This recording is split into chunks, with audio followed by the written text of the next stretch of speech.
In the first DVD of this two-part course, we introduced the open Sicilian, and now it is time to deal with anti-Sicilian methods, where white doesn't allow black to carry out his favourite system. In fact, white can meet the Sicilian in a variety of interesting ways, away from the main lines with an early d4, and black must be ready for them. Having said that, it's generally thought more dangerous for white to go into open Sicilians rather than using anti-Sicilian methods, but anti-Sicilian lines cannot be underestimated. I've broken up the DVD into sections, and I'm going to deal with the most popular anti-Sicilian methods first. We're going to first take a look at the move c3. Of all the anti-Sicilian methods, I would say this is probably the most popular. White just simply intends to build the centre with d4 and cramp black. After that, white has a more comfortable development routine. This is dangerous, and black must know what he's doing against it. After that, we're going to deal with lines where white plays bishop b5, and this can occur in a number of scenarios. The first and most obvious one is where white plays knight f3, black plays knight c6, and bishop b5, the Rossolimo variation.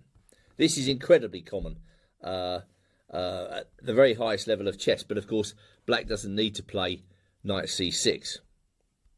It's slightly different if black plays d6, where white plays bishop b5 check. This is thought to allow black slightly easier time of it than the Rossolimo variation provides, because of course in the Rossolimo, white is threatening bishop takes c6, doubling black's pawns. Here, black can simply block with a move like bishop d7, although he's got other moves as well, and obtain a comfortable game. Just dropping back, there is another way to play with bishop b5, and that's to play knight c3 first. And when black plays knight c6, now you can play bishop b5. This is a relatively modern approach, and it's also quite dangerous. Black must not underestimate the threat of bishop takes knight, messing up his pawn structure. After that, we go on to look at the closed Sicilian, where white plays 2 knight c3, and then follows up with a move like g3. Again, this is very common.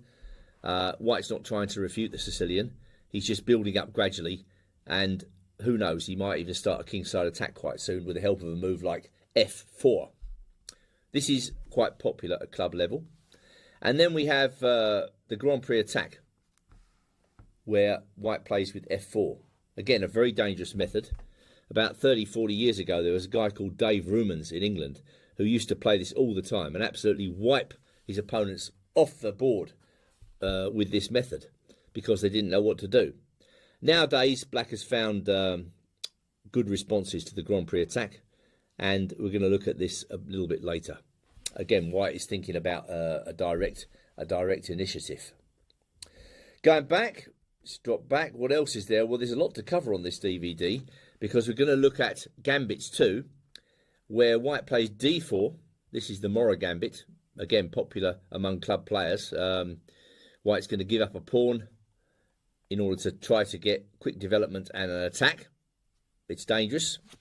And going back, the less common, but worth looking at, b4. This is the wing gambit, and the idea of this is to deflect the black pawn from the centre, and now white can think about taking the centre with a move like d4. Maybe not straight away, or perhaps he could do it immediately. There are other moves too, and we don't skimp on this DVD. We're going to take a look at b3. Uncommon, but can't be underestimated. We're going to take a look at a3, which looks the weirdest move on the board. But white is intending a delayed wing gambit.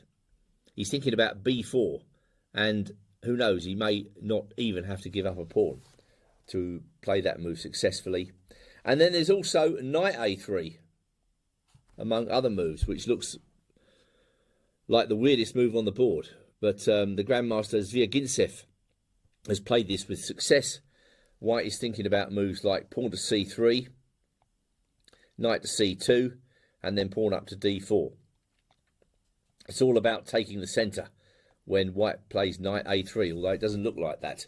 And then there are even other moves too. So a quite extraordinary range of ideas from White's perspective, and Black must know what to do against each. So there's a lot to get through. I'm going to be making recommendations as we go along, and I'm sure you'll find it a fascinating journey through the anti-Sicilian methods.